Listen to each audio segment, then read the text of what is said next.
Welcome to the African Strata, where every layer tells a new story.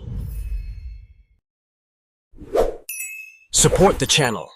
Like, subscribe, and share for more real African stories. Foreign aid is a beautiful thing, isn't it? The smiling photo ops, the handshakes, the speeches about shared humanity. And then, every now and then, it shows up carrying 10 tons of crystal meth. That's not a joke, Matthew. 10 tons! Wrapped neatly under the banner of humanitarian relief, rolling quietly across West African borders. Not in some James Bond movie. In real life, on roads that donors claim are too underdeveloped to monitor. Funny how underdeveloped doesn't stop the trucks from making it through. Here's the twist. It wasn't the UN or Interpol or some Western anti-drug task force that stopped it. No, it was a country most of the international community treats like a polite guest at its own borders, Burkina Faso. And the man in charge? He didn't just block the shipment, he blocked an entire way of doing business in this region. But before we get to him, you need to understand the road those trucks took. Because if you think borders are built to protect you, this will be the part where you start laughing or swearing. They call it humanitarian access. I call it the VIP lane for cargo no one's supposed to ask about. Matthew, these aren't just roads. They're corridors built on trust so unquestioned, it might as well be blindfolded. Here's how it works.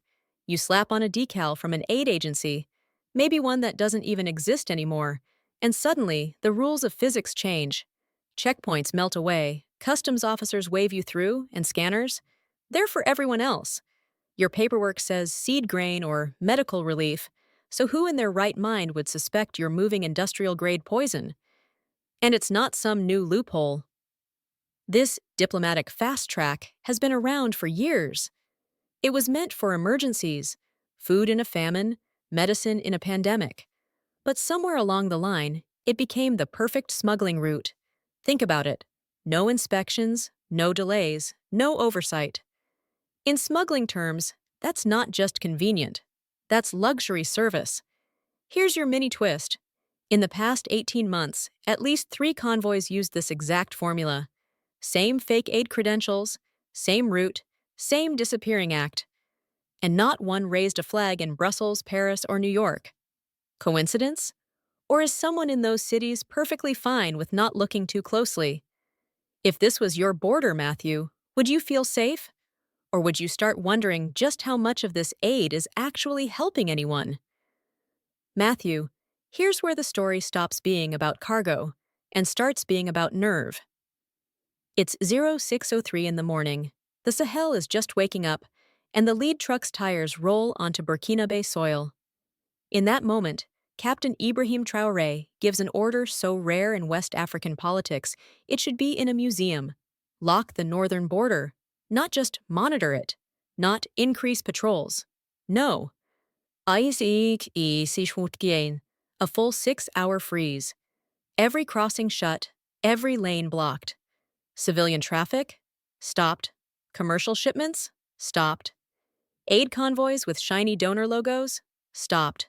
12 outposts switched to total lockdown. 11 satellite relays went dark to outside channels. Here's the part that rattled capitals from Paris to Brussels. He didn't ask. No polite email to the French security advisors. No heads up to the EU's development office. No coordination call with the UN field monitors. For decades, African governments have been trained to follow the script. When in doubt, ask permission. Traoré threw that script in the shredder. And the reaction? Instant outrage. Phones ringing off the hook in Ouagadougou's command center. Encrypted pings from concerned partners. An urgent cable warning of breaching in procedural trust. I'm sure somewhere a Western diplomat was sighing into their espresso, wondering how a small, landlocked country dared to ruin a perfectly good smuggling lane. Now, here's where the controversy heats up. Supporters call it sovereignty, a country taking control of its own borders. Critics call it reckless. Endangering humanitarian access and international cooperation. Which camp you fall into depends on whether you believe aid is always what it claims to be. But I'll give you one fact that should bother everyone. In the past, when similar trucks crossed unchecked, nobody in these international partners' offices complained. No security alerts, no urgent press releases. Apparently, not knowing was more comfortable than finding out. So tell me, Matthew, when a country finally says no to being a doormat, is that courage or chaos? If you were writing the official How to Be a West African Leader handbook, Chapter 1 would say, smile for the donors, follow their guidelines, and never surprise them.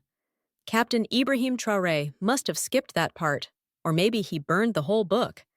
Matthew, this isn't some career politician who climbed the ladder by hosting luncheons and delivering polite speeches about shared prosperity. Traoré came in as a soldier, not a diplomat. And when he inherited a hollowed-out security apparatus, he didn't go shopping in Europe for capacity-building consultants. He went looking for African engineers, Ghanaian cyber forensics teams, local logistics experts, people who understood the terrain, the trade routes, and the tricks smugglers use. In less than a year, his command center transformed from a glorified radio room into something that could rival any so-called partners operations hub.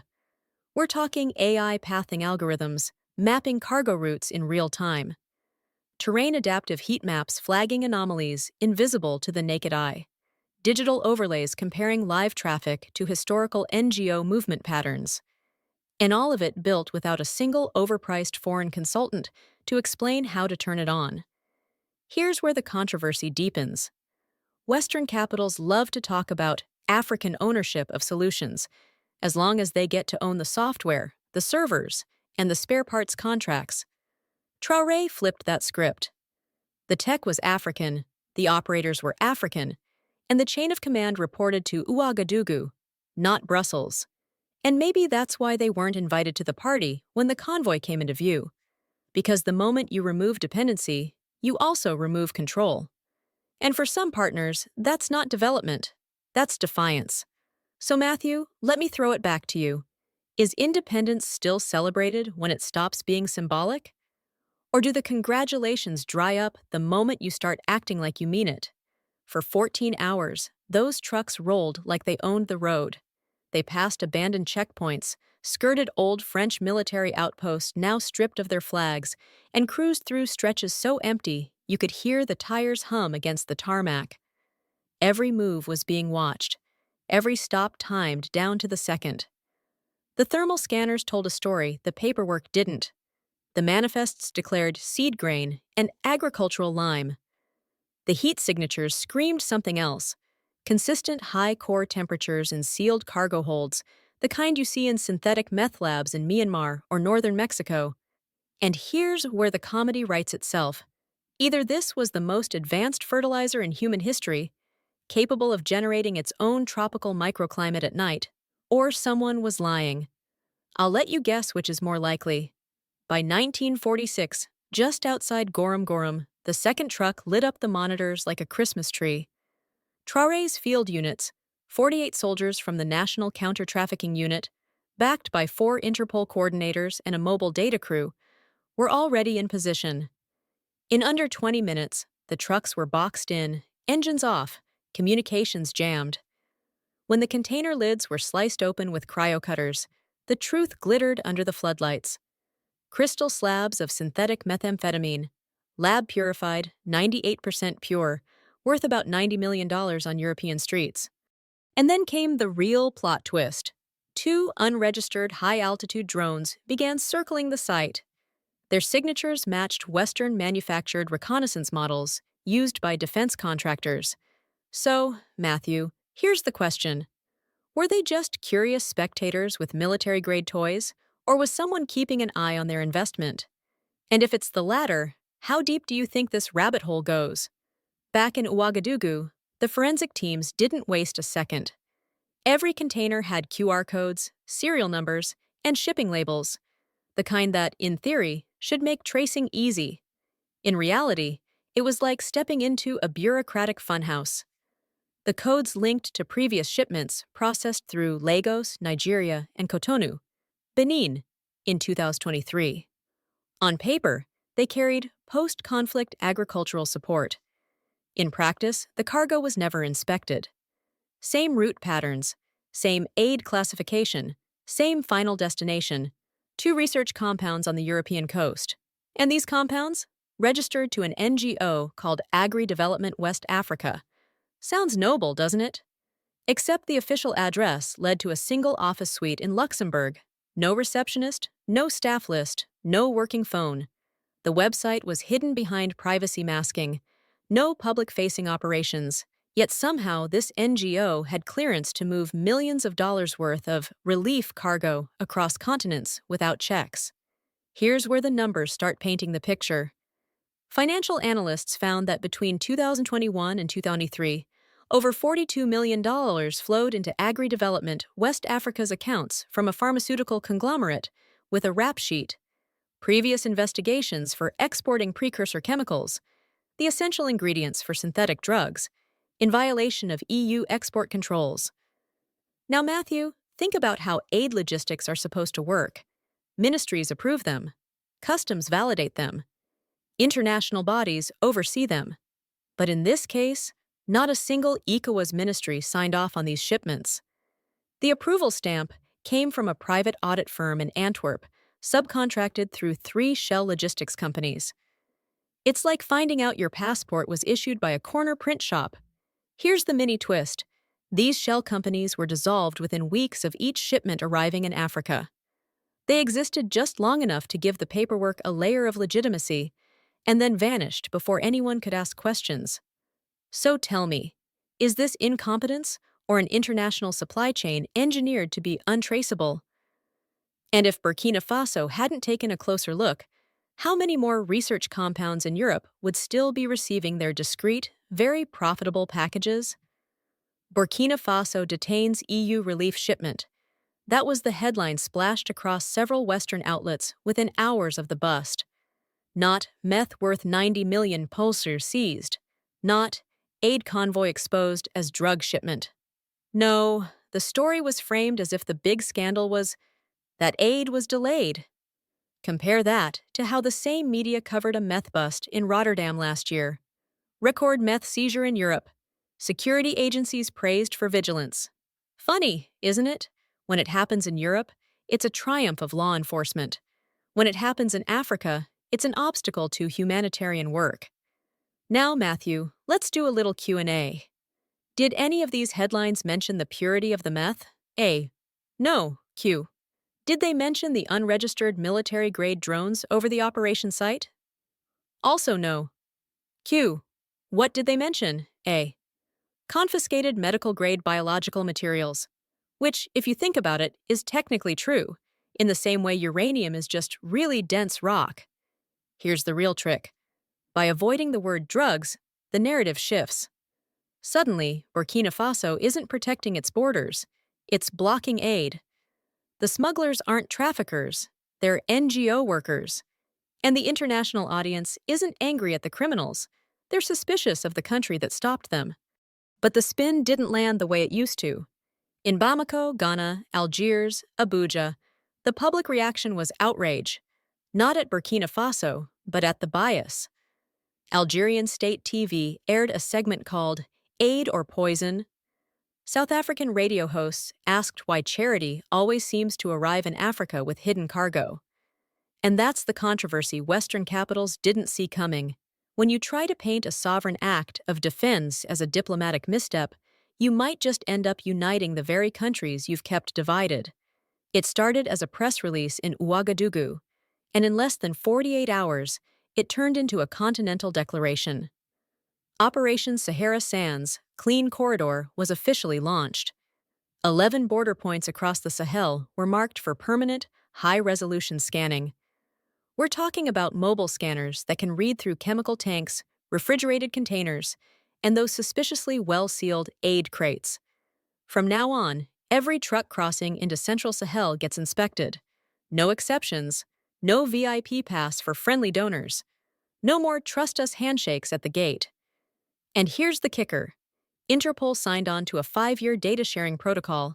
adding West African humanitarian routes to its high-risk index for the first time since 2008.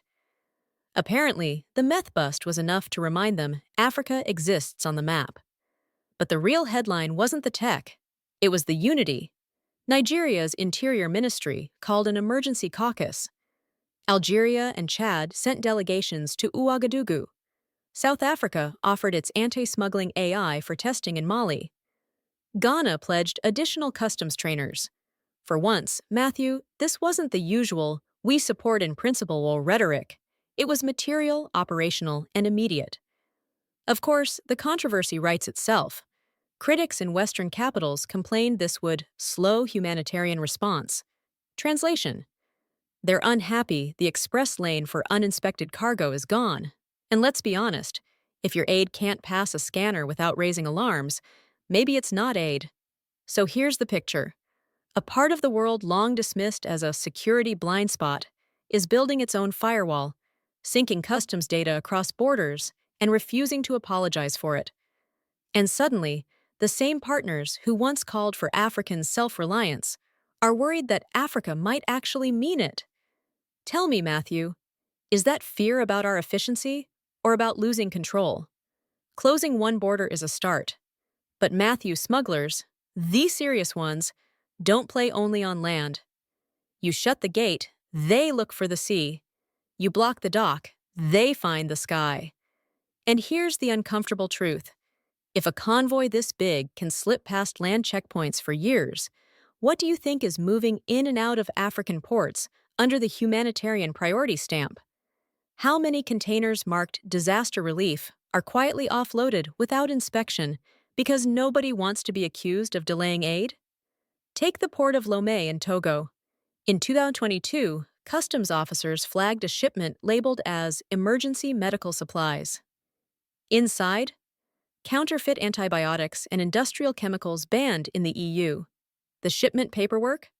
Fast-tracked by the same diplomatic corridor policy that just got burned in Burkina Faso. Or the skies. Ever heard of a humanitarian charter flight?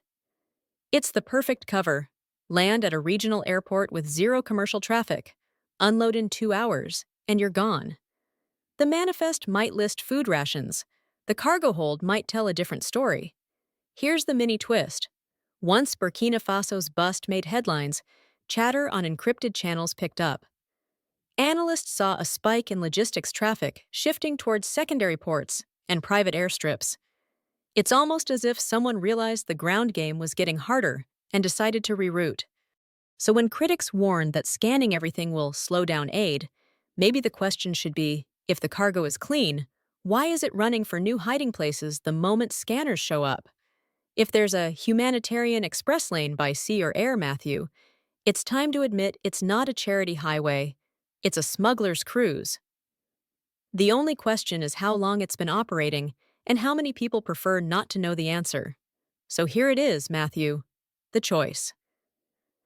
Either we keep letting the same unchecked corridors pump poison through our soil while everyone smiles for the donor camera, or we shut the gates, scan every crate, and deal with the whining from capitals that never had to live with the consequences. Burkina Faso proved it can be done.